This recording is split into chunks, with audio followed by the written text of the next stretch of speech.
So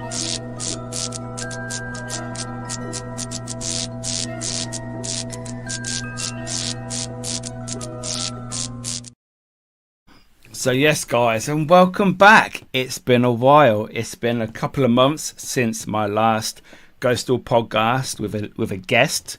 We have an awesome guest today. Before we get on to this lovely gentleman, I just want to say thank you for everyone that's been watching my videos, especially my last one that actually came out yesterday. That goes on to discuss my paranormal journey from starting in this field, which is an awesome field, and I've met so many awesome people, all the way through to currently what I'm doing at this moment. So yes, let's bring on today's guest. This man literally can get into your mind and is an awesome bloke. We have Paul Goddard. Hello everybody, it's good to be here. Hello sir, how are you? I'm doing really good, and thank you so much for inviting me on to your show tonight. I'm really looking forward to it. That's all right, I've got lots to discuss. Obviously, you've been on my other podcast, which is a bit more lifestyle podcast rather than paranormal based. I enjoyed that one. That was a great show to be on. Yes, the Dad's Lads and Kebabs. Yeah. Very, very interesting podcast. But it was an honour to have you then. Thank you. It's great to have you back on this show to discuss more specific topics and questions, really. So I hope you're ready. Yeah, I'm ready. That's good. Right, so we've already got some people in the building. We have Mark Williams. Hello, mate. How are you? We have drawn to image one. Oh, hello, Anna. How are you? Hi, Anna. Falco, welcome back. It's been a while. Glad to see you back in the comments. So, Paul, I think we will start.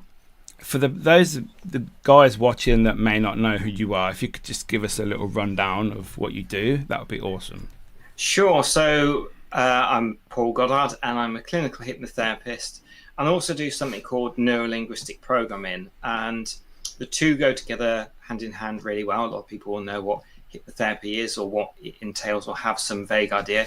There are people that aren't quite so sure what NLP stands for, the neuro-linguistic programming. So a quick rundown of that. So it's, some people say it's just the brain, but I like to think of it as a whole neurological system that runs through us, because there's also the thought that we have, and we do have some cellular receptors. So there's the idea of cell memory. So I take it the neuro part as your whole body.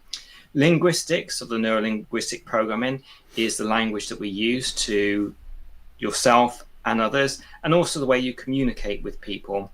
And then we have the programming part of things, which we run programs to make our life easier, so we don't have to constantly think about how to tie our shoes. People have certain selling strategies or strategies about who they are in general and their identity, and sometimes this can be very unhelpful to certain people. So the idea is that if you don't like the program that's running, you can change the program, just like with computers, you can change the programming. So that's where it comes from, the neuro-linguistic programming. A lot of people don't really still know what it is. I go to bookshops sometimes and I say, have you got any books on NLP? Because I'm always building up my collection, and they'll point me in the direction of the computer programming part. So then I have to explain what it's about. Wow, that's is that difficult to learn, all that? Obviously, the way the workings of the mind, and that seems very, very tiring, and obviously a lot of pressure and strain on yourself when you're learning all of this. I found it, I took to it really well. It does have a lot of complex language patterns within NLP, but I like to simplify stuff right down, because I'm somebody who always thinks as well, sometimes you don't always need a sledgehammer to crack open a nut. So there's so many different tools, and with NLP it's both an art and a science. So 50% of it is what you're taught, the procedure, and the other 50% is artistic, and up to your artistic interpretation of what you've been taught. That's why Roy Hunter, I'm a huge amount in the hypnotherapy field, he always talks about hypnotherapy being more of an art form, and that's the way I like to think of the way I approach hypnotherapy. You have your skills. Well, I have my voice, and I like to use it as an instrument. Let me just say, for anybody that wants to have a past life regression, this gentleman did it on me and turned me into a blubbering mess. It was the relief I got was really deep in my brain. I think the stress relief and how I felt afterwards, I felt amazing, like I'd been on drugs or something. It was such, I don't know, it's very difficult to describe. And obviously we did that at Parameet. So is it difficult to learn all of this? Like, because your voice, do you have to have a specific type of speaking voice? Because obviously you have to put people at rest, at ease, let them have full confidence in yourself. Is it a specific tool that you need to be able to do this? It's something that anybody can learn, like anybody can learn to pick up a violin and play it. Some people have the patience to stick with the violin and become very good at it. I remember actually hearing somebody who was a professional violin player, and they were like, the solo violin player in the orchestra, the solo routines and things. And you've got not the natural ability. And he said, no, I don't have any natural ability. It was hard work and dedication. So I like to think that the same with hypnotherapy. If you put the work in, you're going to get the results back. With the voice, I like to be as relaxing as possible. There's all sorts of different schools of thought. I just like to speak to somebody very calming. Sometimes I'll slightly emphasize words that are meant for the whole hypnotic process, and also constantly taking in somebody's body language to help guide the person into deep relaxation. Because at the end of the day, all hypnosis is self-hypnosis, and I don't have any control over anybody. I just kind of look for those signs and help guide somebody into that natural state. And I did say relaxation there, which isn't always the case with being in a trance, because you get people that are dancing in tribal rituals, and they're definitely in a trance, but they're certainly not relaxed. So the word I use, guide, but the way I have clients, it is to guide them into that relaxed state. But I prefer to just lull somebody into a safe space that there's still enough consciously aware to follow my instructions, rather than just completely zone out of everything that you're saying. I mean, as I said, there are different schools of thought. I prefer to speak very relaxed. If you go to my YouTube channel, Past Life Regressions with Paul Goddard, you see how I speak. I have heard, I'm not saying it's wrong, because there's no right or wrong, there's just personal choices. I have heard some hypnotherapists that put on a hypnosis voice. It's kind of, and you are floating and drifting. And the people that I've seen done that to, sometimes people just can't keep a straight face with it. I'm not knocking the people that do it that way, but for me, it's not the way I would like to go, and I'd be too embarrassed to do it that way. I'm not surprised. That just sounds so corny. So do you have to change your style of putting people under depending on how they are and their personality?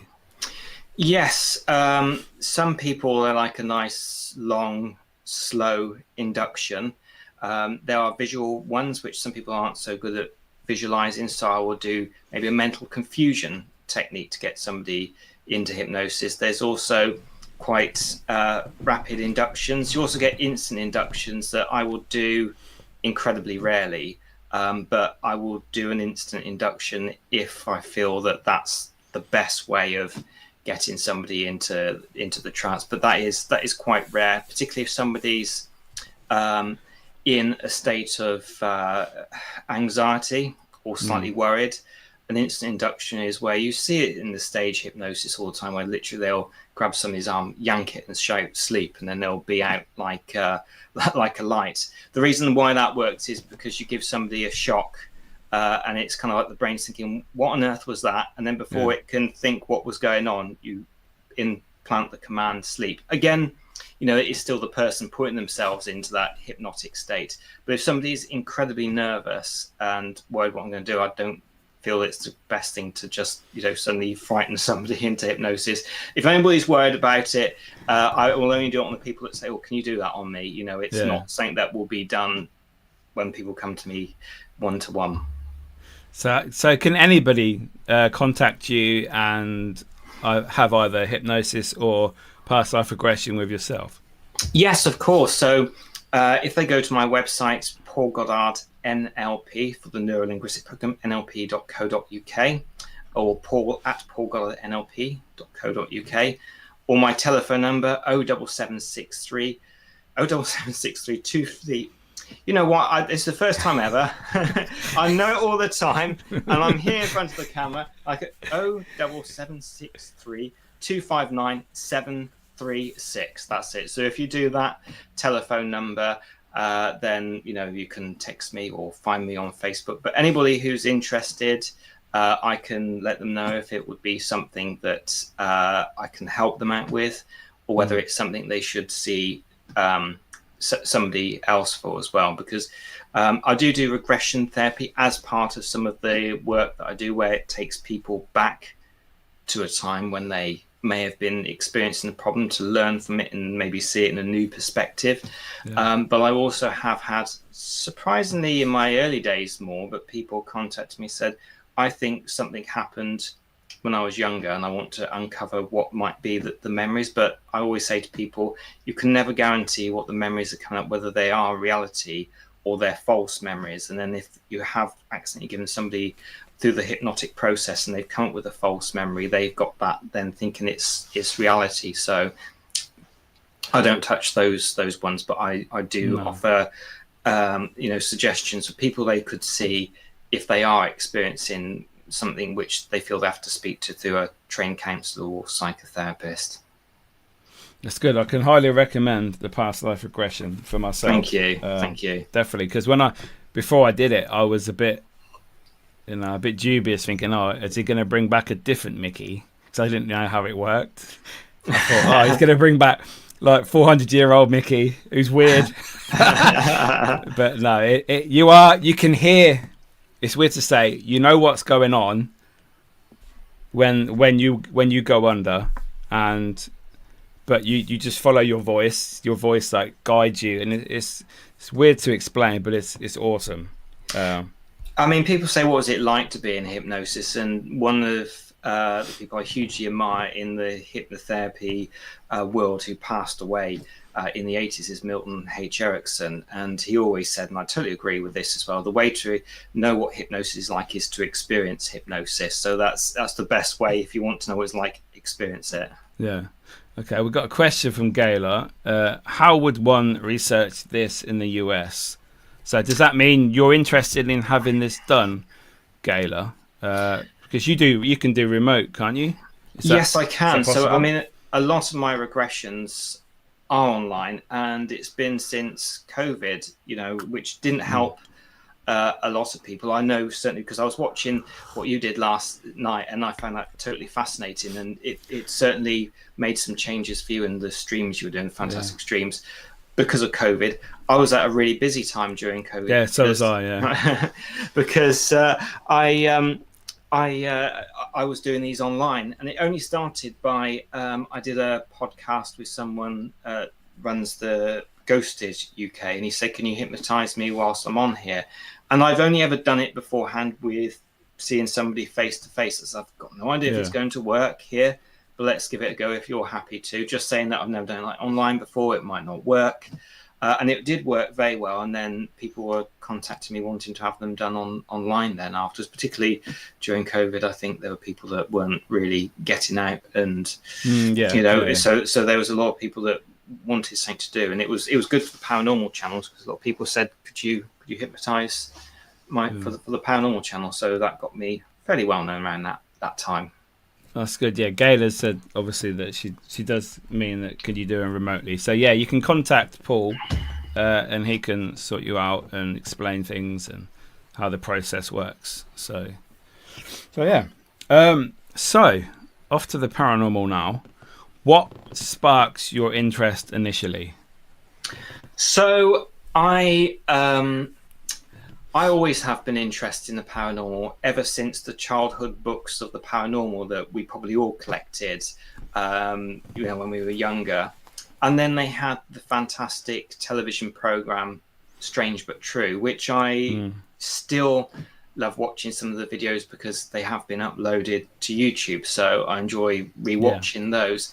And during that, there was some past life regressions that I found fascinating. It wasn't like I particularly homed in at that point for the past life regressions, but I always found it really interesting. It's as time's moved on that it's really become my sort of love and my passion. But as you were saying yesterday, that what triggered your interest in actually going out and doing paranormal investigations, which I think I did, was seeing the TV programs like Most Haunted. And I know that there's some people like it still, some people are less keen on it, but I think what it did do, it suddenly opened up the field for us to think, what, we could go out in our groups and start doing something like that.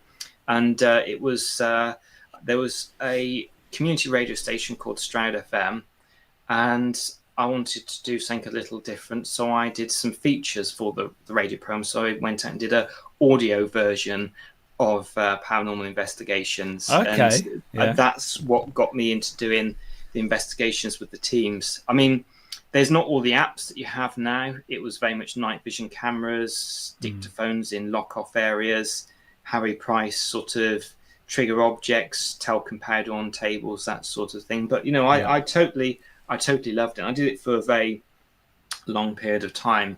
But when I started doing my training, I was doing them less and less because it was very tiring. And when you're doing all your training, it kind of, I don't know about you, but the next day after doing a paranormal investigation, it would take you out for the day. And I like the paranormal investigations which go on till 6 o'clock in the morning. The sun has to rise.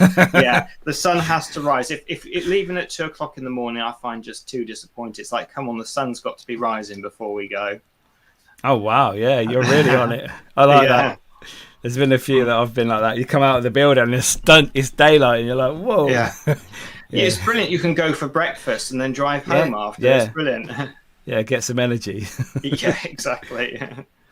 So going back to your past life regression, have you ever had any famous people within the paranormal field that have been interested in that side of it to help them maybe, or to maybe open that? Maybe they were skeptic and they're closed-minded and nothing ever happened to them. They never heard or saw anything. Has someone ever asked you to open their mind, as it were?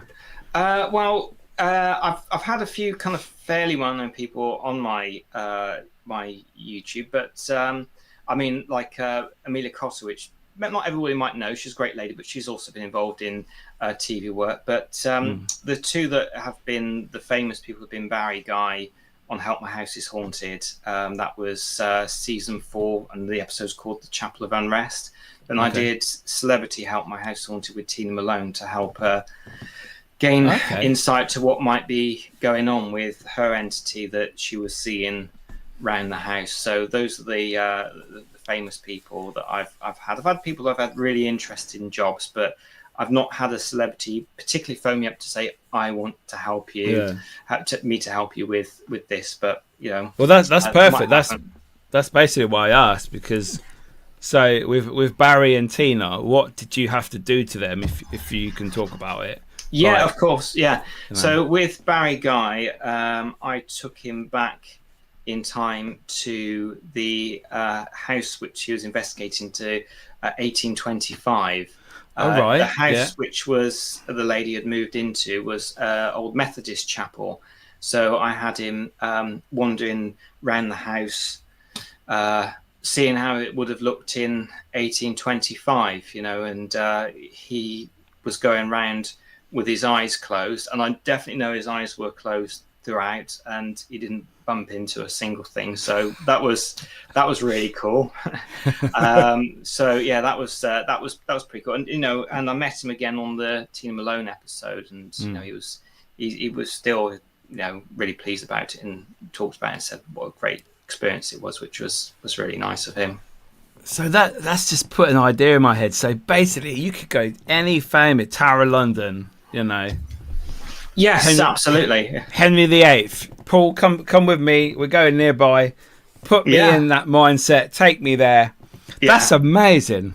No, it was really cool to see. That's really interesting. I quite like that idea. That when I Yeah. ring you up, Paul, I'm going here tonight. Can you just put me there for a minute? Yeah, absolutely. That'd And be maybe cool. see what went on, and maybe have another idea to potentially maybe what history is also taught as well. So exactly. Did he feel like he benefited from that? Did he say that? Or he benefited from the fact that he likes to gain experiences. So he benefited from getting the experiences from having that, but there wasn't any real healing process done with that. But he definitely enjoyed it. Tina Malone, it helped her move on from. It wasn't just me; it was a whole lot of other things that the team had done as well that helped to move from a stuck state to a desired state. And I was also in The Yorkshire Exorcist, which was brought out. I was filming just around near Christmas, but it came out this year. Within that, I also threw in a bit of help for the gentleman as well. But that's again, Lorman, isn't it? Yeah, again, it was to mainly get information to help out Ian and the wonderful Kate Sherrill as well, who's going to be at Power Meet. So to help them with the process. And it's a lovely team. The whole team of back to backs: Ian, Barry, Kate, and Jane Harris. Because obviously she wasn't in the Yorkshire Exorcist, but they've always been really good and kind to me whilst I was there, and a good professional team to work with. That's good. That's all you can ask for, really, isn't it? That's brilliant. So Falco said that he's had suggestive. I've had suggested hypnosis once and was totally aware of everything that was going on. It just felt natural to do what I was told to do. So what is the difference between normal hypnosis and suggested then? So, I mean, it might have been Falco was doing a stage hypnotism. I don't know if that's the case, but, quite often each person will experience hypnosis in a slightly different way as well. Yeah. For most people doing hypnosis, they will be kind of aware what they're doing. So, for example, they're a footballer, and when the music goes, they're going to score a goal and celebrate. For 99.9% of the people, they won't think they're actually on a football pitch, but they'll be compelled to do it. So people that have had hypnosis and experienced it, it's kind of like they sit down and go, no, I'm not going to do it this time. Music goes off. And they do it. So that's kind of the way it sort of works. But, the people are very extrovert that volunteer themselves to be on the stage. Hypnosis show. They're kind of sort of people that at a party, might stick a lampshade on their head and start dancing around anyway and do fun things. So they are extroverted people that volunteer themselves to be on that. And what has been found out through hypnosis is that you can't get anybody to do anything that is against their moral code. Not that I've tried to do anything like that, but from all the books I read, all the training, we each have like a moral code of what we will stick to. Yeah. He said it was on stage. So yeah. So probably Falco may have experienced it the way that's what people have told me that have been to the stage hypnosis experience. Rather than one-to-one basis, where it's obviously more personal. And with the stage hypnotism show, they'll start off with about 30 people on the stage that have volunteered, and then the hypnotist will whittle it down, so it'll be between 12 and 6 at the end with the most suggestible people. And at the beginning, there's a few sort of minor suggestibility tests, and then some people are called off, some people stay on for those. And also as well, if you start off subtle, then they're going to be able to react to the more bigger suggestions. And the very first part of the hypnosis stage show, the people's eyes are all closed to begin with, and it's kind of sort of like you're driving away from the police, and you see them all doing this sort of thing and gesturing out of the window and things like that. But their eyes are closed, and they're entering into their imagination at that point and take themselves deeper and deeper into hypnosis. Then later on, they have you'll wake up at this noise and their eyes are open and all those sorts of things. It's very fascinating. It just blows my mind that you can suggest that, and it actually makes you do things. But that's brilliant. I love that. So as you advanced your paranormal journey, you've gone from. I take it when you were doing the radio or whatever it was, you were recording. Was it just so basically you had your normal investigation instead of filming it, you recorded it on audio? Is that what you're doing? Yes, the first one that I did, it was a combination of taking my mini disc recorder and my mini disc player. That's what I used because I just think the sound was great for doing recordings and interviews. And when mine broke 5 years ago, I was still upset about it now because I found the quality much better than the MP3 players. But I went out with the mini disc recorder, recorded some people, got in contact with the local paranormal investigation research team, and chose a venue which was the Cafe Rene in Gloucester, and I did an investigation there. The first documentary I did, the final part, was an overnight investigation, and that went on quite late, I think. I can't remember what time I finished, but it was at least 4 o'clock in the morning or something like that. The previous one was taking mediums to various locations. So there was Woodchester Mansion, and there was also John Humphrey's place, the Ram Inn. So I took some mediums round there and had a look. The very first part was just people's personal ghost stories. And then I did do another for community radio documentary later on. And that was basically 3 of the very best investigations that I've been on with the most activity. So I got those and did a voiceover, and I took the sound from the camcorder and then just kind of boosted the sound at certain points and just mixed that in, and it worked well. I like what I managed to put together for that one. I bet that sounds quite good. It's quite interesting because obviously you can see it. You're aware of what could possibly happen, but if you're just listening, you know, you're like suddenly it gets really loud. It's like, oh my god, what's going to happen? Yeah, absolutely. I'll send you through the links to them because I've uploaded it to one of my YouTube channels afterwards if you're interested. Yeah, that sounds well cool. Yeah, I quite like that. So, did you join any teams? Paranormal teams?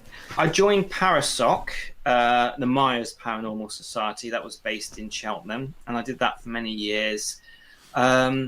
And then I also had an investigation team that was called PERT, Paranormal Investigation Research Team.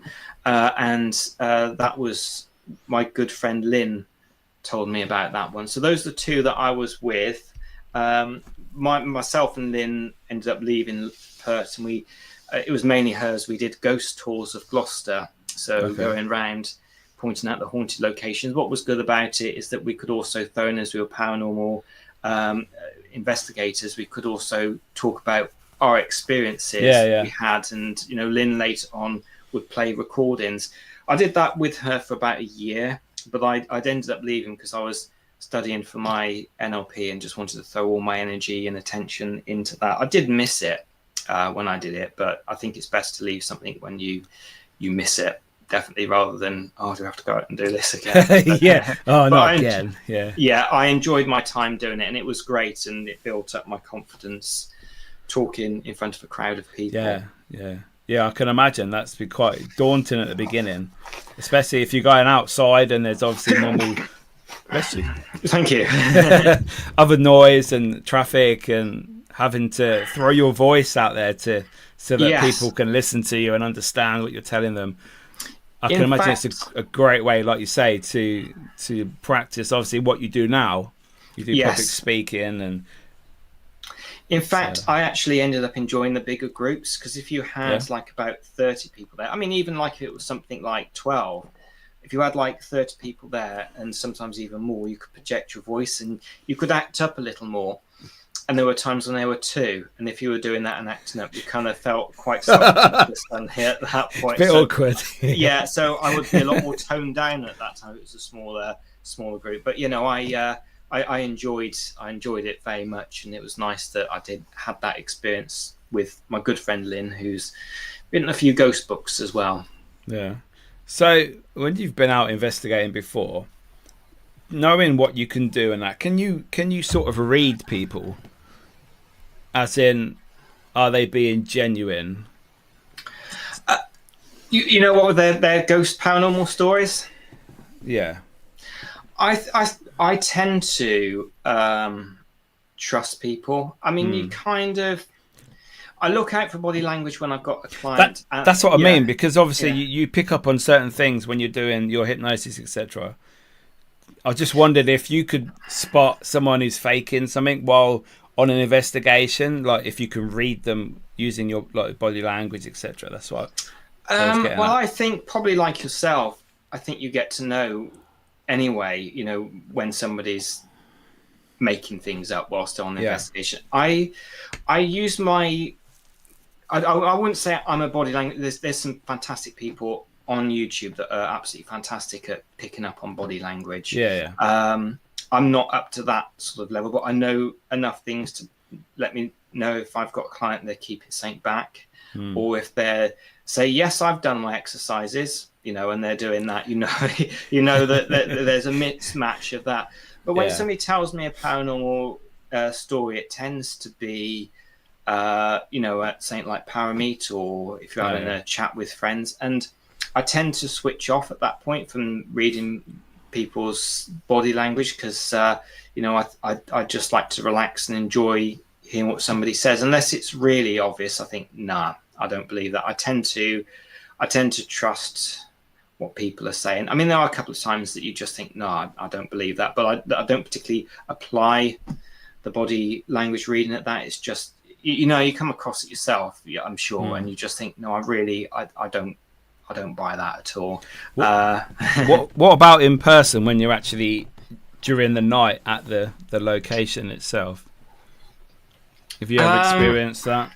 Yes, the public ones. Yeah, I think that's fine. Yeah, then.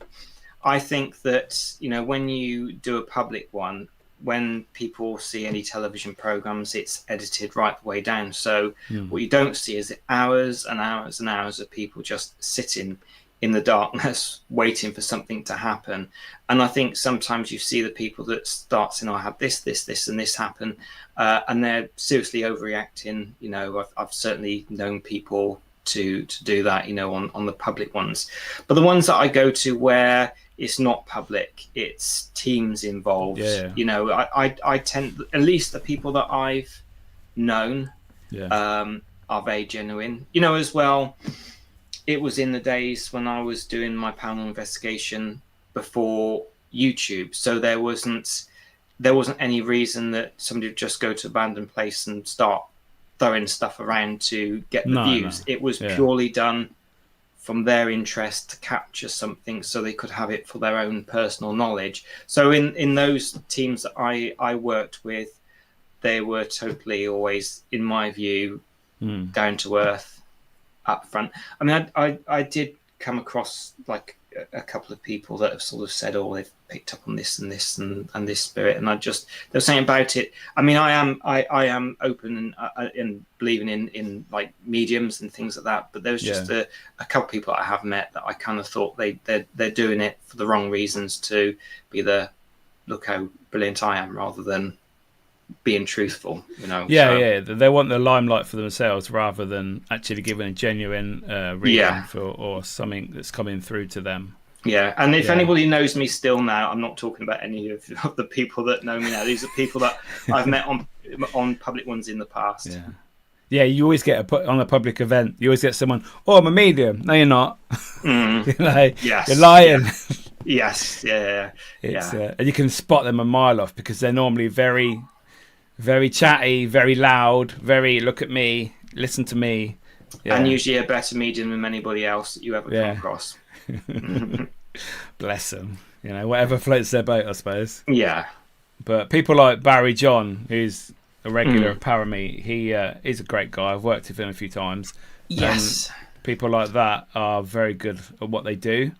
Yes. And if there's a message, they give it to you. If there's not, they don't. And that's what I like about Barry. Yeah, absolutely. I've got a lot of time for Barry John as well, and I mean, I had a bit more chat with him at the last Parameet I was at Hinckley, because he wasn't actually working, but because I take clients on when I'm at these Parameets, we were kind of sort of like ships that were passing all the time. It was like, hi, Barry, how you doing? And a quick chat, and then I'll go and he would have his client. But last time we were actually able to properly sit down and have a decent chat, and Barry's, in my view, a very honest, open person and a good medium. Yeah. Have you ever had a medium ask you to hypnotize them? Yes, I have Yeah, actually. I think that a lot of mediums can put themselves into trances, and they're very good, particularly at meditation, because I that's think it what I may thought. cause They lots might of. they might not do that, but I'm just wondering on the off chance. There's something. No, I've actually had quite a few mediums that have Okay. contacted me, and Yeah. I think there is something about being guided, which goes into, you obviously lead somebody going into hypnosis, but when you put somebody into hypnotic trance and they're doing a past life, you guide rather than lead. Because I have seen on YouTube people kind of sort of say things like, that person that's in the room, does he look cross? And you're feeding, they're Yeah. feeding the idea to them. I mean, it's something which I do mention in my talks, but I will say here, that I mentioned Roy Hunter, a great hypnotherapist who's written books. He explains in one of his books the art of regression therapy. So that goes a bit into past lives, but it's mostly about regression Yeah. therapy in this life. And he was saying about when he was a child, because he lives in America, he was stung by a scorpion. And that night he had Okay. what seemed to be a near death experience, and he couldn't breathe, and he was rising up in the air. And he mixes and knows other hypnotists, hypnotherapists, and one hypnotherapist who was hugely into the UFO phenomena. Yeah. As he started to rise, Roy, when he was taken back into the hypnotic trance, this hypnotherapist said to him, "Now go through the light and let me know if there's a UFO there." And he was led in such a way that he was beginning to be programmed in seeing this UFO and seeing he was abducted in the story. Later on, he had another regression by a hypnotist that didn't lead and just was doing the guiding, move forward, what happens now. And he had more of a classic near-death experience, because it's important to realize that when you're in hypnosis with someone, because it's pacing and leading, you're creating a rapport between the two of you. It's a two-way thing that goes on. And when that rapport happens, sometimes the client becomes then very easy to lead rather than guide. So it's important that you always guide during these sessions. And I think the mediums, going back to the question why they are happy for somebody else to do the past life on them, is one, because it's nice to be guided during the process rather than just doing it yourself. Plus, well, it's nice to have that they could say afterwards that they had it and somebody was doing it the right way, rather than, well, some people could say, well, you could say whatever you want about your past life. So it just adds that extra element of truth to what mediums picking up on. Yeah. So do you believe in the afterlife?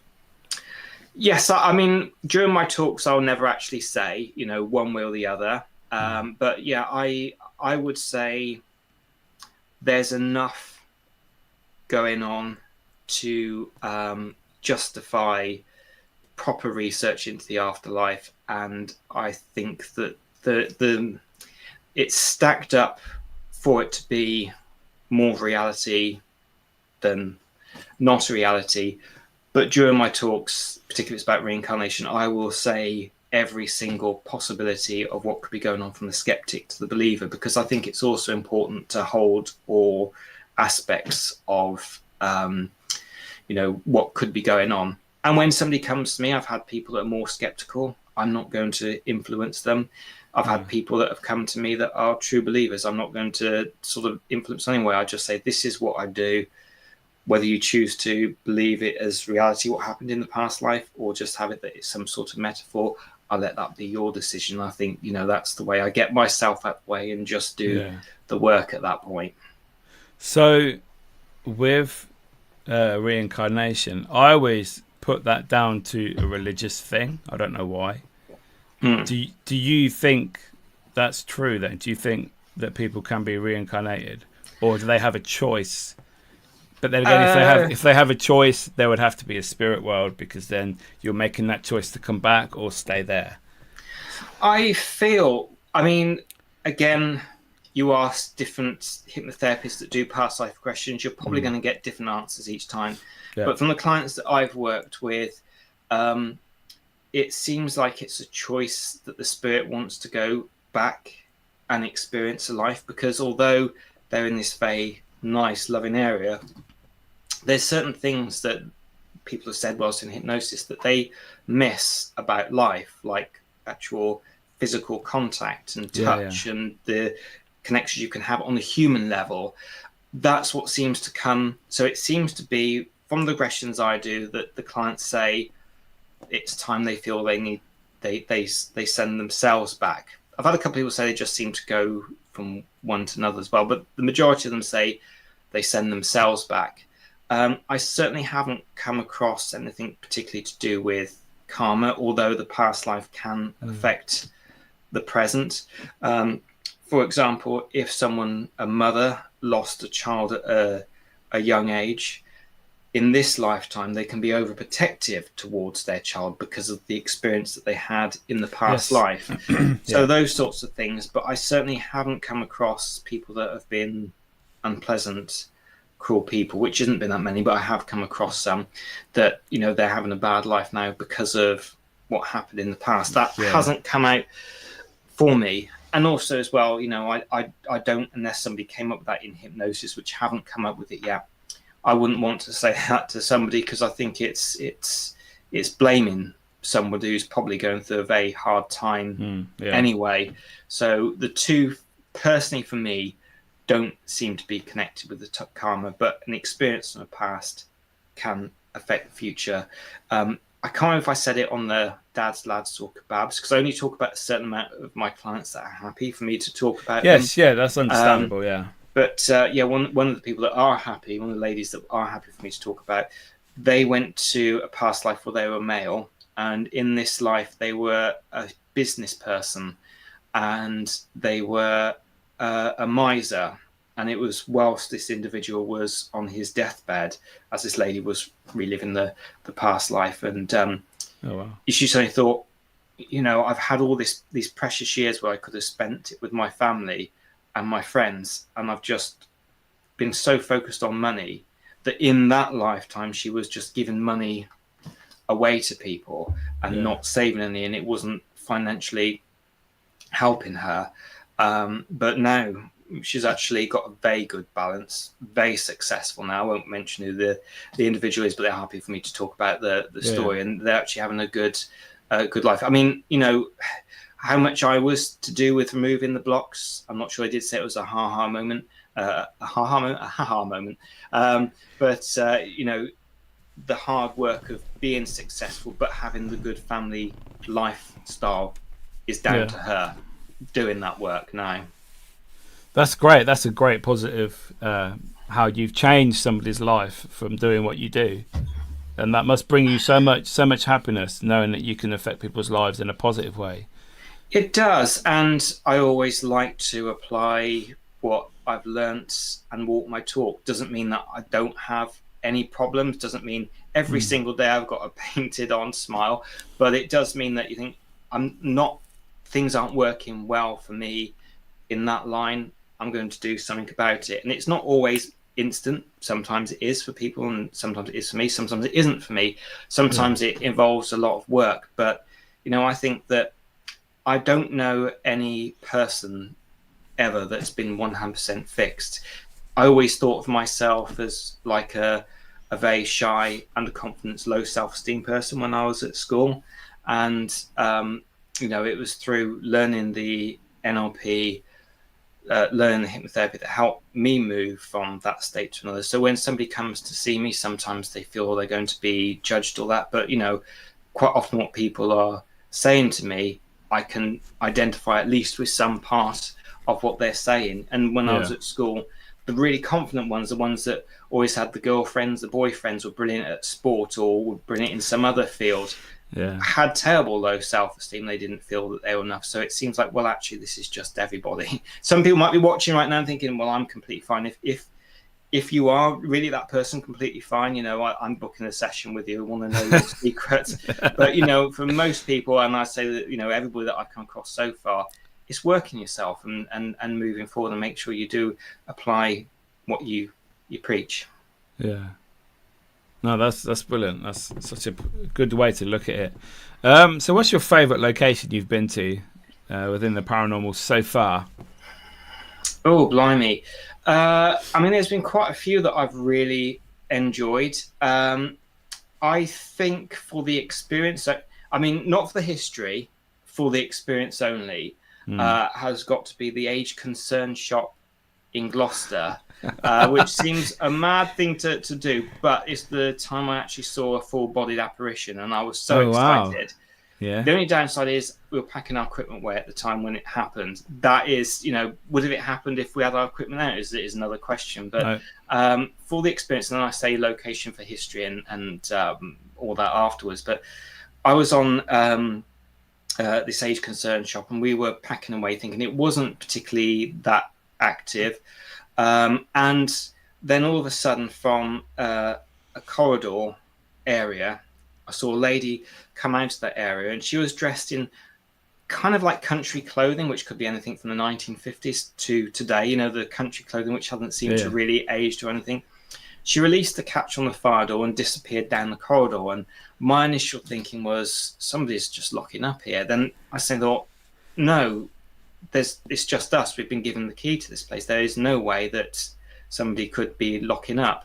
Yeah. Where I saw this person come from was actually a blocked off corridor anyway, and where she should have gone to, even if that wasn't the case, it was all locked and padlocked that side. But she was like looking at anybody else, and it wasn't. I've had experiences which some people who are disbelieving or skeptical can say, well, you put and interpret all these things together. I've had those experiences, and I think, did I see something? Did I not see something? This was totally different. I saw the person, and I would say that they were in my view for about 5 seconds, which again is very limited time. No, that's long. Yeah, so that's quite a long time. We just kind of released it and then went off, and I just converted it to reality to begin with, and then thought, who on earth could have that been? So it's one of those things like in Uncanny, they sort of say, I know what I saw. Yeah. And I really did know what I saw at this point. Well, the fact they opened the door as well. Normally you just see someone, they're not doing anything. There's no movement involved. They just stood there, then they're gone. Yeah, this was released in the catch off a fire door, and I just generally in that moment thought it was a real person. Yeah, they weren't see-through then. No, not at all. Full colour. Yeah. Full colour, full, whether they had a shadow or not, I don't know, because I wasn't looking out for one. But, I really generally thought that it was real. And it didn't scare me or anything at the time. You just thought, oh, it's somebody. And then that was very odd. I tend to find the only times I've ever been frightened, apart from one time when it was something possibly genuine, is usually when you're going around in a pub and you open a door and see your face in the mirror and you give yourself one hell of a fright. That's when that's when you get the frights at that point. Yeah, I've got a question for you. Yeah, obviously, most people that see a ghost at the time, they're not looking for it. They don't know it's a ghost. They only sort of figure out or come to the conclusion it may be a ghost is when they vanish, or you think, well, there was no one there. How could they get in there? Do you think that's the only time we're allowed to see ghosts and spirits? Because people go on thousands of investigations in this country alone every day, every weekend, every week, let alone the rest of the world, and we're all there trying to see something on cameras, on voice recorders. I mean, audio is quite common to capture. How that works, I don't know, but it's very, very rare you ever get anything on a video camera. Maybe some still photography, you're not sure what it is, but like I say, every ghost story, you're not looking for it. Yeah, exactly. In fact, we're only at the Age Concern shop because people felt slightly uneasy in certain areas. Where I saw this happen wasn't even in one of those areas. So I was kind of thinking, I'm not sure if this is even worth being here. So it wasn't like I was looking out for it. Like, again, some people are disbelieving and said, well, you're all primed for it at that point. I think so. But, I also have heard stories where people have seen something on camera and thought, I've got this, and they thought, this is going to make the news now. Watch it back. Nothing, Yeah. Something very similar happened, but I think you're very right there. It's when we're not looking for it. It's when one tends to find it. But I wasn't on the investigation at the time. I was unwell, unfortunately. But I know a lot of people that are having a paranormal investigation in the Everyman Theatre. It was either Everyman Theatre or it was the other smaller channel, but I'm pretty sure it's the Everyman Theatre. Anyway, there were people underneath the orchestra pit, and there's like people filming at the time, and there's like a bang, like either a body falling or a sandbag falling right onto the stage. Yeah. I didn't see this footage, but a lot of people told me about it afterwards. You see them jump, you see them run up onto the stage, they play it back, nothing, no sound. There. Yeah, so it's kind of crazy that sort of thing happens. So, yeah, I mean, there have been some possible videos of actual ghosts captured. I like particularly one footage that you've seen in it some time ago of them, like from the 80s or 90s. The trouble is now is that it's so easy to put something on your home computer. I mean, we can do effects now on our computer that are almost as good as what you can see on a big blockbuster film. So it's so easy to now fake stuff just on the computer. So I like seeing the footage from years ago, or from those people that I know and trust. But yeah, I think you're right. It always seems to be when you're not out looking for it. I mean, I've got some really interesting things I've picked up, good EVPs, noises, all that kind of thing. But actually, a full-bodied apparition in front of me on camera, that's absolutely never happened. That's. I mean, I've seen a few over the years, but they've never been for 5 seconds. They've always been like half a second. I walk into a room, they're there and they're gone. Really? Or something's there and now it's not there. For you to actually see movement, doing an action, and then walking off, that's the holy grail. Yeah, I remember being so excited about it. I was just talking about it with people. Or all the way back. It was definitely what I went in to do. I just wish I had it recorded. But then again, nothing might have appeared on it afterwards. Or if I had recorded, maybe it wouldn't have happened at that specific time. But for me to know that I've seen something like that was fantastic. Well, I'll give you, excuse me, a little story. I was with Mark and Rich, West London Paranormal, at a local churchyard, which is quite famous, Bowden Cemetery, and we were having some activity. Mark was being bullied by Edna, this old lady spirit. Apparently, everything was kicking off. It was quite funny, actually.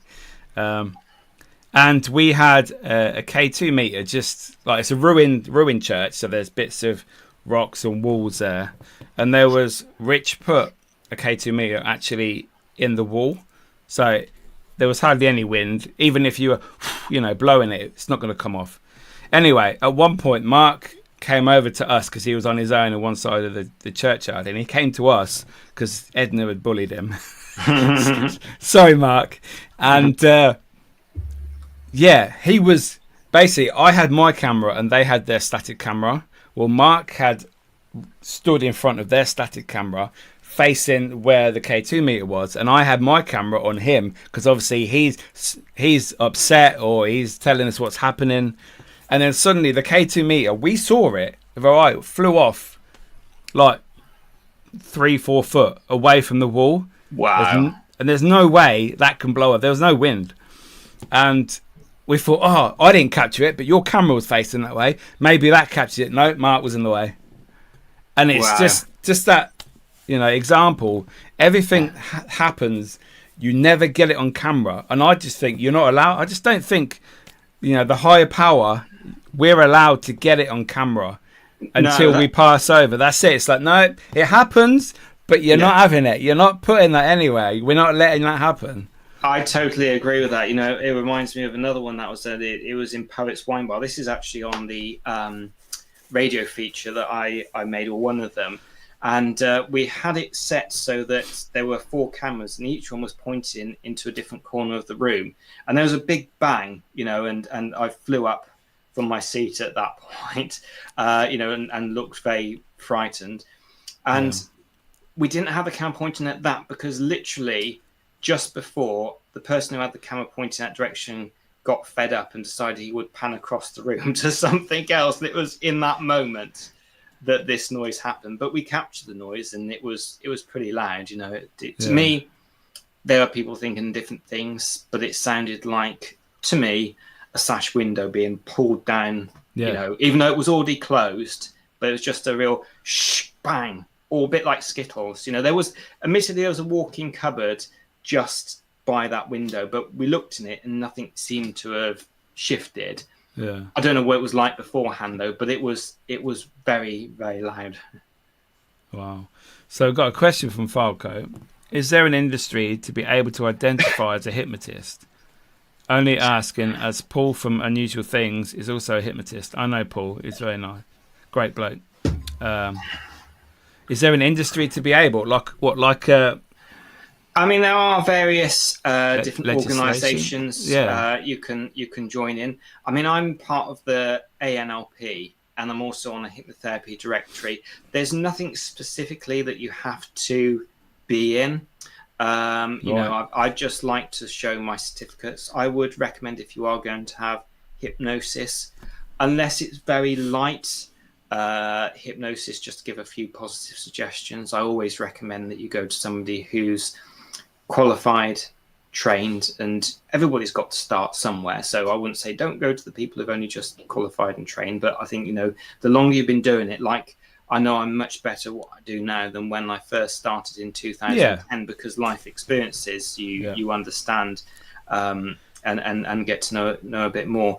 But I know in certain states it can be different. Like in Texas, I think it was during the 90s, they made a decision that you could only be a hypnotherapist if you were somebody in the medical field, like a doctor or a nurse could even do it. But the ridiculous thing is they had some highly trained hypnotherapists that literally became unemployed overnight and can't do it over there because they're not medically trained. But the crazy thing about it is some people say, well, that's actually not a bad idea. But you could be like someone who, like myself, been through lots of training, studied for years, reads all the books constantly, and always developing and looking out for somebody in the best kind of ethical way of doing hypnosis. And they're not a medical person, so they can't do it anymore. But somebody who, say, a nurse over there could do a weekend online course, for $20 and be able to practice it, and I find that an unfair way of doing things. So it's not like that over here, thank goodness, because I've known, not just through my clients, but other people that have experienced hypnosis, to say how life-changing it can be for people, and I personally know that from personal experiences as well.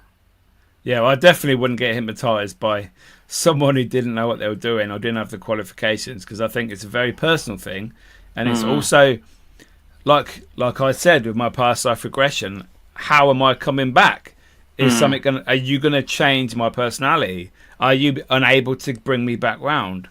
And also as well, there's also abreaction. So if somebody is nervous, you can ask them, how do you cope with an abreaction? So an abreaction is if someone experiences either trauma through a suggestion or through a memory, this life or past lives, or maybe something is said and will trigger somebody to go into the abreaction, which is, crying, feeling very upset, how to sort of deal with that, because that's something that I was trained well in doing. And also as well, you get to know how to do it through sorts of time, because, if somebody didn't really know what they're doing, they might go, okay, I'll bring this to the end. And you don't give closure, because I find if somebody does have an abreaction, the healing part of it is so important, And even when I do my lives, occasionally people have abreactions. And I am aware when I do the lives that people are there for, I wouldn't say entertainment, but interest's sake, because I don't think of it as just an entertainment, because, I'm asking the question, I'm doing hypnosis properly, but I'm also aware there's an audience that want to be interested in seeing the regression. But when it's the healing part, sometimes I will be taking quite a long time with it and the person's not answering anything particular. But I think, you owe it to the person to give the full proper healing at that. So maybe people are beginning to drop off a little bit at the end because it's less interesting, but you owe it to that person to give them the proper healing so they feel that relief afterwards, because although it can be upsetting, sometimes it's a release. It's like a pot that's almost going to blow, but you lift the lid a bit to let all that steam out. So I find it very healing, that the whole process, and you owe it to that client. Yeah. So anybody listening or watching, make sure you get a qualified person like Paul. Thank you. That's all right. So I see online that you do a few speeches at UFO conventions, and is that something you're interested in? Aliens, are they real, Paul? Well, yeah, again, I think it's a high probability. I mean, I think Yeah, if it's just aliens on another life, I think even like, anybody who studies physics, biology will say chemistry. There's a high probability that there are life on other planets. But I have come across a few people. Again, these people don't want their stories to be told, but I have had a few people that have had UFO experiences, and again, you guide the person rather than lead them. And I've only ever had one person that may have gone through, but it was in my earlier days, and I'm more well known. I'm better at what I do now. Got through to some sort of abduction experience, but everybody else that I've done actually just goes through. There's often more remembered, not everybody, but more remembered in the experience they had with aliens. So, like the craft that they say they're seeing, more detail to it, little bits of time that they maybe have forgotten about as they're going through the process. But it doesn't seem to be that people are taken aboard the craft. That often is, again, because you could say stuff. Do they take you aboard the craft, planting that idea, and then you start a train of thought going on what they might be doing with you? And it's always important as well when I say to me, because I am very open to the UFOs, and I do believe people see stuff. I do believe people have experiences, but I always think it's very vitally important that you say to somebody, hypnosis isn't a truth drug. You may well be coming up with some sort of metaphor, for what you've experienced, or filling in the gap, through some sort of fantasy. I'm not saying it is fantasy, but you have that possibility. And I think ethically, you always have to say, I can't tell whether 100% the experience that you will have is the whole truth, nothing but truth. It could be a lot of truth, a bit of made up, or vice versa. I think it's a moving scale, and you can never 100% know. But I do regressions in this life as well. And I know when they've hit onto a memory that they've long forgotten, because instead of saying, oh, I didn't know I did that, they will say, of course I did that. How could I forgotten this memory? So that gives you a clue that they've really tapped into a memory of theirs. And memory is stored around on, in the brain. I mean, there's a scientist called Penfield, and he would do operations on people with epilepsy and stimulate certain parts of the brain. And as he was over certain areas, memories would come flooding back for these people long forgotten. So, maybe that it's just under hypnosis, the right spark on that right part of the brain is able to trigger off a memory from a previous life. Yeah, I think that's, they say we only use like 10% of our brain. So what's the other 90% for? Yeah, there's the other thought as well, that we actually do use all parts of the brain, but just not at once. So it's like firing around all over the place. So, but again, like with hypnotherapy, you speak to one neuroscientist and another neuroscientist, you're going to come up with highly different sort of versions of the same thing. Because I said about Penfield, but there's also somebody else called Pribram who thought the brain more holographic, and that it was kind of like the brain, the way it fires and wires together is like a sort of hologram. There's various different layers, and certain layers have to come in connection to have the memory triggered. Because another way, it's not just hypnosis where somebody can remember a forgotten memory. You might suddenly hear music that you haven't heard since you're 18, and all of a sudden, bang, you go back to a time when you were doing a particular activity with a group of people. So he sort of says that hologram is just at the right level, so that those neural pathways connect. So it depends who you believe, what you believe, but I think probably everybody has the right idea somewhere in there. I just think that when we pass over, when we die, everything is either going to be explained and we know everything that's ever happened, or there's nothing there, or whoever is meets you on the other side. Not quite yet, a few more cycles. Or that, I don't think I'd want to come back To be fair, Mm. I think I'd rather just stay in the spirit world, visiting people, annoying them. Yeah. I think. So would you be with somebody who, if they were like on a panel investigation, being the ghost that does make the noises for people? Oh yeah, I'd be on that. Yeah, definitely. I think I'd play the wind-up card though, rather than doing what they want me to do. You're like, I'll do something, but it's on my terms, not yours. I bet that's what they do. As you were saying earlier, they put the camera away. Quick, let's appear. Yeah. Hello. Yeah. So, are you a believer in cryptids? Yes, I believe there's something there as well. I tend to go down because there is the whole thought that like creatures like Bigfoot are to do with interdimensional beings and possibly aliens. I tend to go more down the route they are flesh and blood creatures. My first unusual experience ever was when I was on a childhood holiday. I think it was about 6, something like that. My memory was very early, and we were on a cliff top walk. It was a Lou Porpero cliff top walk. And, in Cornwall. Yes, and I remember on the way back, my dad pointed out saying, "What's that over there?" And there was in the distance, but close enough for us to see a black panther. Okay, not cryptid, but one of those sort of things which are there, and it was definitely a black panther. I mean, wow! Say, I grew up being obsessed with them. I used to make scrapbooks of all the news reports all over the internet, printing them off, newspaper cuttings. I'm obsessed with black panthers, as you can see. Well, you can't, but I've got fantastic, massive head, a black panther head on the wall. Wow. Yeah. So somewhere. Yeah. No. It was, and as the age, I don't think I really had the thought that because we said, "Oh, is it a dog?" It definitely wasn't a dog, and also as well, I kind of thought, "Oh, I've seen that kind of thing in the zoo." They're also out and about. I don't think I was quite putting two and two together at that point, but I know my mum saw it, my dad saw it, I saw it, and it was graceful but muscular, the Black Panther, as well. So wow, I'm so jealous. Oh my gosh, that's cool. Yeah, so it was a great memory. I didn't take any photographs of it, but then it was the instant cameras, and probably by the time you wind it on, a tiny dot in the background. Yeah. Now you got to grab your phone and zoom in as best as you could. Yeah. Oh wow. So what about, you've obviously mentioned Bigfoot. I would love to go Bigfoot hunting in America. I think that's awesome. I used to watch the old TV shows.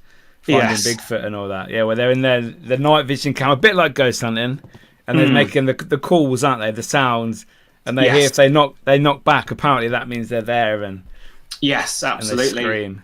Yeah. I mean, there is a lot of controversy around the Patterson footage, but for me, if it was a fake, it's a very good one. I mean, if you think about, Planet of the Apes, the original version that was released. A movie, a film, the apes, like the gorillas in it, don't look anywhere near as convincing as this thing. And there's also the way the muscles move. I know it's a very controversial sort of subject for a lot of people, but for me, it looks very real. Personally, I could be wrong, but I personally go down that that if anything's genuine, that one is. Well, I always believe that, and then I'm sure I saw a story that they've come out and said the two people made it up, but people still think it's real. So maybe I just dreamt that. I don't know. I do know there is somebody who's claimed he was in the animal suit, and also when the things say, I believe it doesn't mean I'm right. Claim that he was in there, and he did have a lie detector test, and it did come through that he was telling the truth. But I am incredibly skeptical. A lot of people can beat them. Yeah, trained. I'm very skeptical about the lie detector test, and if you're nervous, it will come up as a positive. And also as well, I remember there was an experiment done where they had a news team, and they called in because they said we were investigating the polygraph test, and they had like 5 different people go in to see if they stole some expensive camera equipment. And they tipped the person who was doing. No camera equipment had gone missing, and nobody had stolen anything. There was just 5 people at random who asked these questions, thinking, "Well, I'm going to pass this, okay." But they did say the person who was doing the test. We have slight suspicions about this person. It'd be interesting to see what comes out. And then when the test was done afterwards, that person, they kind of primed the person doing the test to reading the signs. It came out, I'm seeing signs of significant deception here. So I personally think it's not much better than chance, the machine. So when you see these programs with the lie detector test, I tend to wonder how accurate it actually is. Yeah, I don't believe it. Because you see all the in the films and stuff, they always say like the FBI agents, the CIA agents, they're all trained to pass the lie detector test. So if you Navy SEALs, all them sort of people. But, I don't put any faith in that, to be fair.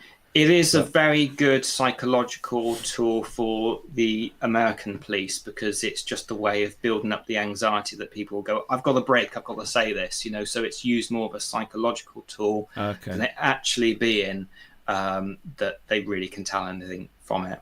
Yeah. So I hope I'm not telling a load of criminals how to don't listen.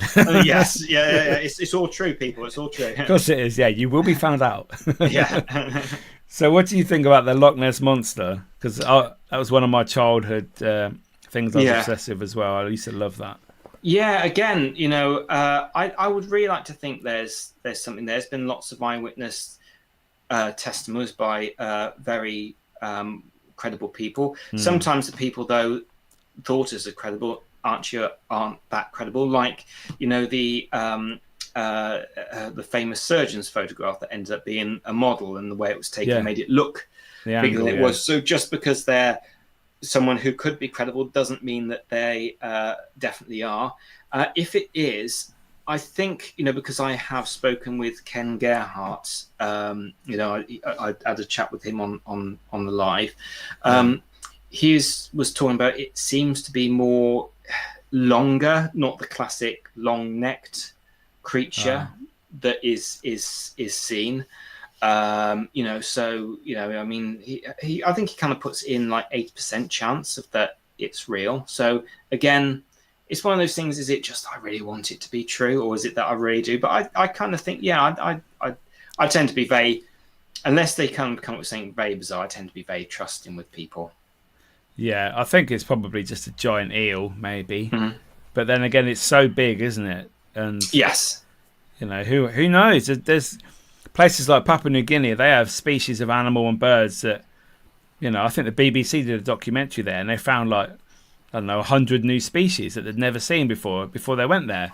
And it's like, who knows what's what's down there. We're going back to there used to be a program. It was Chris Packham did it, and it was the X Creatures. It was kind of I remember that. I remember. I think it might have been when they were looking for a panther. They come across, and I can't remember what the creature was because I've not seen it since its broadcast. But they come across, I think it was a bird that they thought was long extinct, and it was just going past on their camera that they caught it. So there are creatures out there that we just don't know about. I mean, it's interesting that there's not real carcasses found after they sort of pass away, but as we don't know much about them, we don't know what they really do with their carcasses. But I know that I saw a panther for real. Yeah, the carcass thing is the only thing that stops me believing in Bigfoot. Because it's like, if they're out there, which I do probably 60-40 against, but 40% is still quite good. Where they must die, where are the bones? That's the only thing that puts me off thinking, there's probably Bigfoot. But then the interdimensional beings, they die, someone beams in, takes the body away. It's weird how people think that way. It is weird, but I mean, it is something again that you have to think about. You can't just go yes or I believe. You have to look at all angles and think to yourself, let's think of this from the skeptical viewpoint as well. And that's why when I deliver my talks about past lives, I will throw in the skeptical argument, because I think it's important, and I like everybody to enjoy what I'm talking about. And usually you get the believer that drags along the skeptic partner, and I want the skeptic partner to enjoy the evening as well. So, it's not my goal to prove or disprove. It's just, this is all the evidence. now it's your own time to make up your own mind. So you've mentioned Parameet a few times. That is happening this weekend, I believe. It is, yeah. So Saturday and Sunday, bank holiday weekend. So I'm looking forward to that. So you're one of the guest speakers, are you? Yes, I am. So Yeah. I will also be doing, like when you came to the Parameet South, I'll be booking some individuals in. But I'm doing a talk at 2:30 on the Sunday. So that'll be Sunday the 25th. So yeah, if you're there for that, I'll be giving a talk. Some of the times when I do the Parameet events, I will I'll do a group demonstration. But the way they've got it in now, I don't know if I'm going to be in that room, but it's like a room with a load of store holders, people are milling about. So it'll then become very difficult to put people into a trance, particularly if they're easily distracted. And also it's nice to mix things up. So I'll be giving a talk. It goes into children with spontaneous past life claims, which is fascinating in itself, and focusing on a couple of the past life regressions that I've done are available on my YouTube channel, Past Life Regressions with Paul Goddard, and I'll break it down into why I did what I did at this particular point, what this means, the extra findings, because the regressions that are on there and some of the people afterwards will do a bit of research afterwards and say what they found out afterwards. So it's nice to present that to people as well. Yeah. So do you think the Parameets are a positive thing? Yes, I do. It's it's nice for people to get together, discuss the paranormal. There are skeptical people there. There are the believers there. And I think everybody is welcome. Everybody is welcome despite their beliefs. And I think it's important. Like I've got good friends who are very skeptical and really don't believe in anything that in reincarnation or anything paranormal. But it's good to have that friendly discussion about all the possibilities. And also it's a great place as well, because I know a load of people that that basically their mates aren't interested in the paranormal. And I think even if you want to come along by yourself, by the end of it, you're going to be swapping Facebook names and sometimes numbers and creating that friendship that can go on. And then when there are other paranormal events up and down the country, you can meet these people again at the paranormal event. So I think it's a great way of meeting like-minded people and making friends within that field. Yeah, so the first one I ever went to was last year in the South, like you mentioned. And I came away from that weekend in such a positive light. I thought it's very refreshing how lots of people, like yourself, I didn't know who you were until I met you. And I listened to your talk and I thought, wow. And then I booked, obviously, the past life regression. And I thought, this is amazing. Kev Kurt, I didn't know Kev until last year. And now I'm good friends with Kev. Liz Cormel doing a talk on fairies. I thought, yeah, right, fairies. And then I just watched her talk and I'm like, oh my God, that's amazing. I was sucked in. You know, I was like deep and I'm like, oh my God. I went up to her after. I said, that was brilliant. I loved it. She's been on this podcast. And yeah, like you say, you meet different minded people, skeptics, believers, people that believe, like you say, fairies and hypnotists and all these. Kev Kurt's very skeptical, different sides of the paranormal, different aspects, and I think everybody coming together is really positive because it's such a great place to be, and I think anyone who's listening needs to go there. I mean, I'm sure if you can't make this weekend, there are a couple more I think this year as well. There's one in September, so around the 20th of September. So if you miss this one, you can go along to that one. There's also other fantastic ones I hear very positive things about as well. So not just this one. No, definitely. Yeah, but I can definitely recommend that you will make friends at Parameet. Oh yeah, everyone talks to everybody. People you don't know, people on Facebook that you've never met, and then it's like, oh hello. For me, that was like tick tick tick. So many people that I'd met, and I'm like, oh wow. didn't know you, but I do now, sort of thing. So yes, exactly. Yeah. yeah, like you say, it's a great way of coming away with new friends, people with the shared interest, and it's brilliant. Totally, But, yeah. So we're coming towards the end. Little quick something that's relevant. In America, a particular plantation burnt down yesterday in Louisiana, New Orleans, and Annabelle happened to be passing through the day before. You know, the world famous haunted doll. What? Obviously, it's come out in the press. It's going absolutely crazy online at the moment. Oh, Annabelle's done this to this plantation. It's burnt it down. People have been putting screenshots up of the news footage, and they're saying, "Oh, look, you can see a demonic face, and this is Annabelle doing this." What are your thoughts on this sort of thing? Is it just coincidence or? I don't know. I mean, I think sometimes you can overlook for things. I've certainly heard.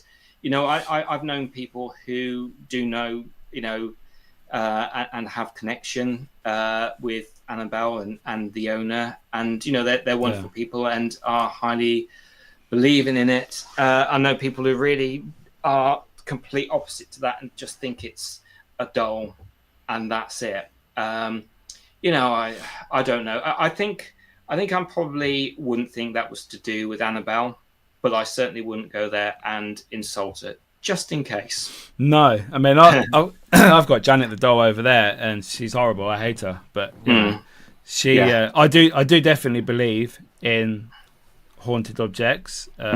So for me, going to see Annabelle is like Mecca, you know, like absolutely amazing. Like you hear the stories. I know people say, "Oh, it's just." Yeah, it's just a doll. It's a bit of cloth. It can't be haunted.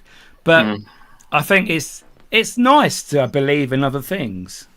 Absolutely, you know. And I know the work that's done at the Haunted Antiques Panel Research Centre, although they have changed the name. I keep using the old, longer title. I think it's just Research Centre or something. Oh, is it? Is it changed now? I'm sure that it has, but I think it's still the door. It's a haunted. It's basically Neil Packer's museum.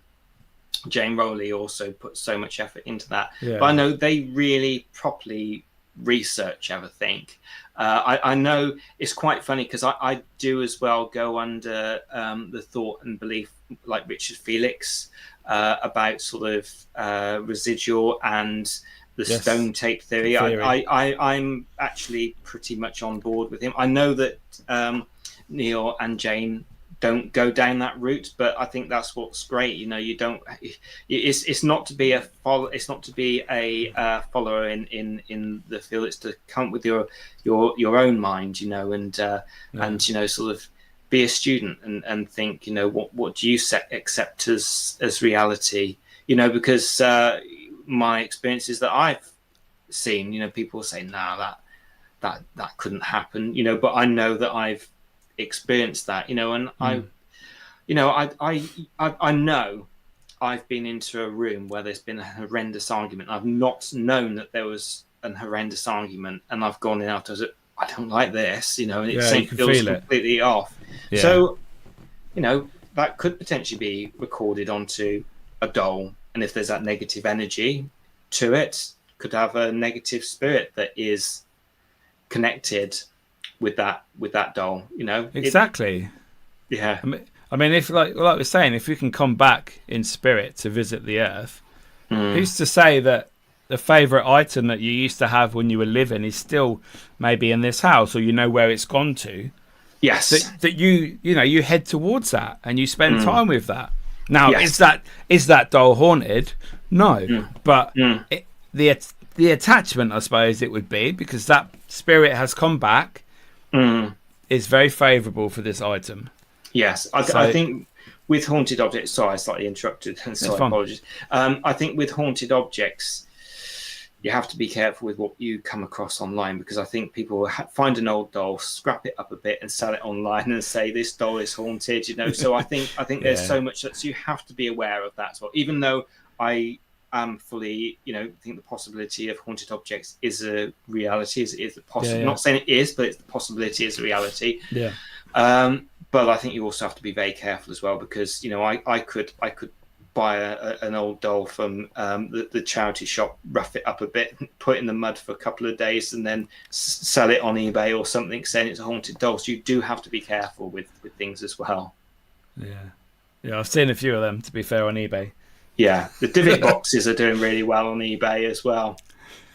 Yeah, they went through a phase where one bloke was selling like one every day, and it's like, how many do you have? Like, how many old antique shops do you go to and find these divot boxes? You're well lucky. Yes, exactly. Yeah, you got 15 for sale. Yeah, exactly.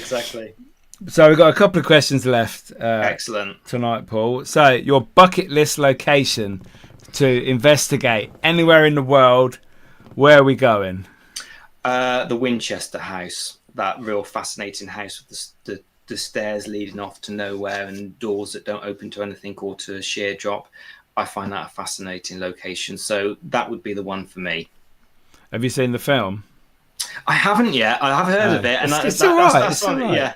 Yeah. I'd like to see it. I mean, when these films come out, I'd like to give them a go, definitely. Yeah. So the story of Mrs. Winchester, she said that the spirits were telling her to build and build and build, didn't they? Yeah. And then they would stop telling her when the house was finished, and then they were supposed to be done. But apparently, Harry Houdini spent a lot of time there as well, which is also quite interesting. He was kind of known as a skeptic, but he really, really wanted it to be true. That's why he was so scared. He wanted to find that proof for himself, and I don't think he ever come across it, so maybe he now knows or doesn't know, depending on what does happen when we pass over. Yeah, well, the story goes that he had not a safe word, but a particular word that he would say if he died before his wife, that she spent many years trying to communicate with his spirit. That word never appeared. So I don't know.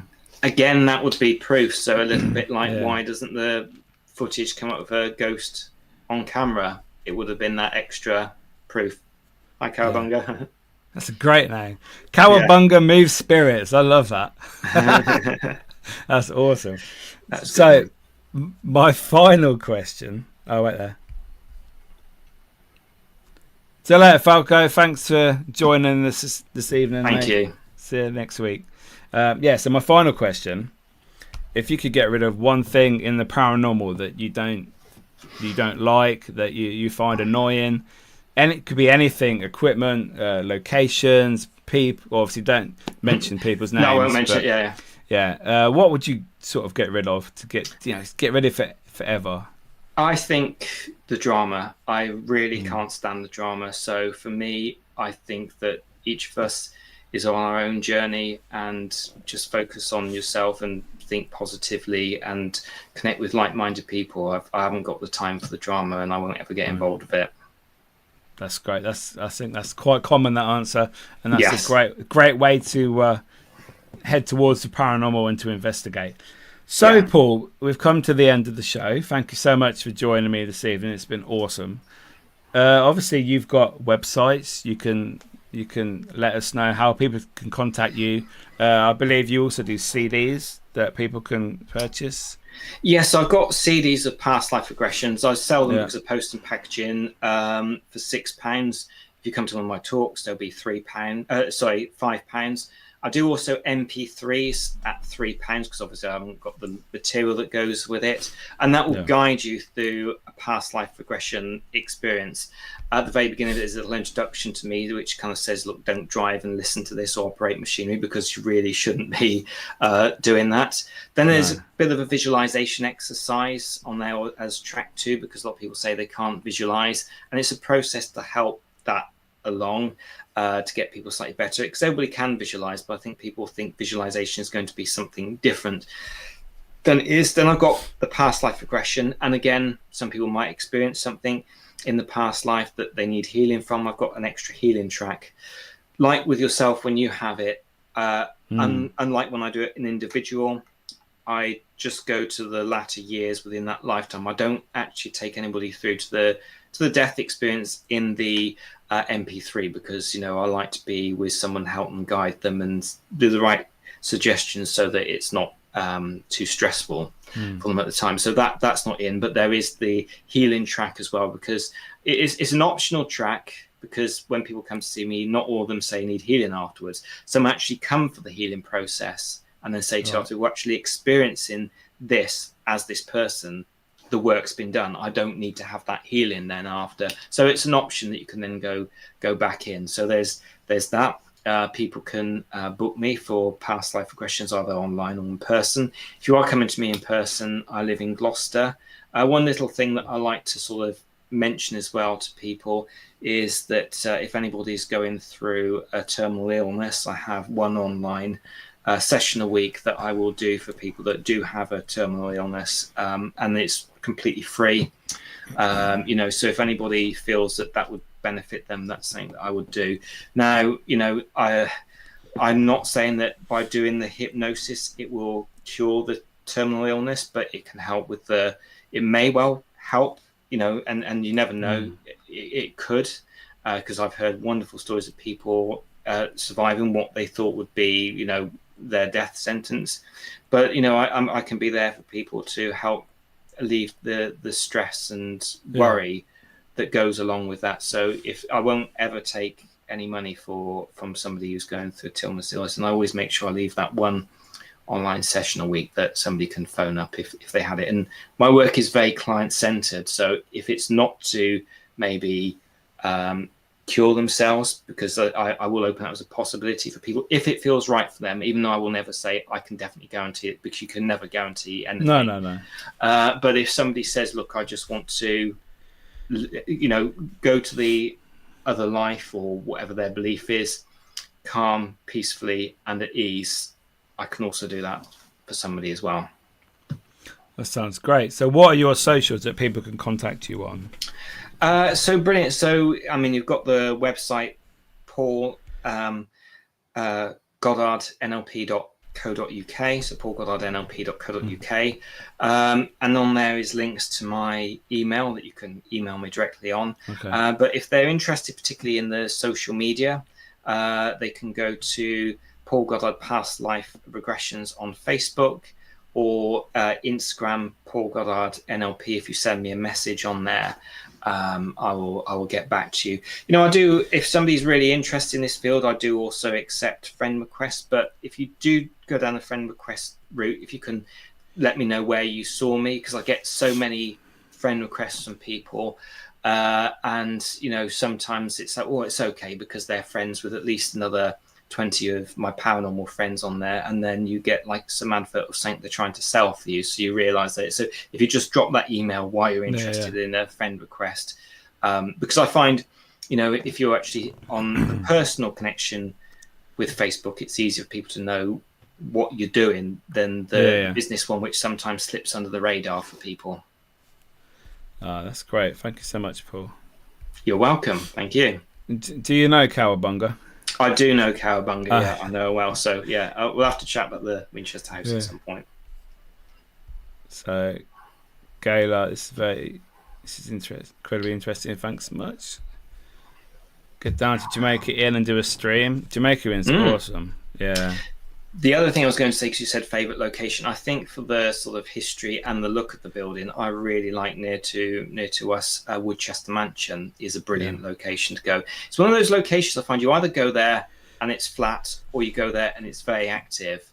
But it is, whether you go there if you're just visiting during the daytime, it's fascinating to see a building in its development stage. So you're looking at a building that was never finished rather than looking at a ruined building. So it's great. And I find if you are lucky and go on an active night, it can be really quite active. The builders ran off, they never came back, did they? So, and it's interesting they left their tools, because people say it was too expensive to pull down, but it wasn't like you could just go to B&Q and pick up another sort of lump hammer. These tools were the builders' livelihoods. So personally, I think something must have frightened them that they went off. Yeah, exactly. That's crazy, but a great location. As long as there's Yeah. not too many people there, because the sound does travel and it's a bit Exactly. off-putting. Exactly. Yeah.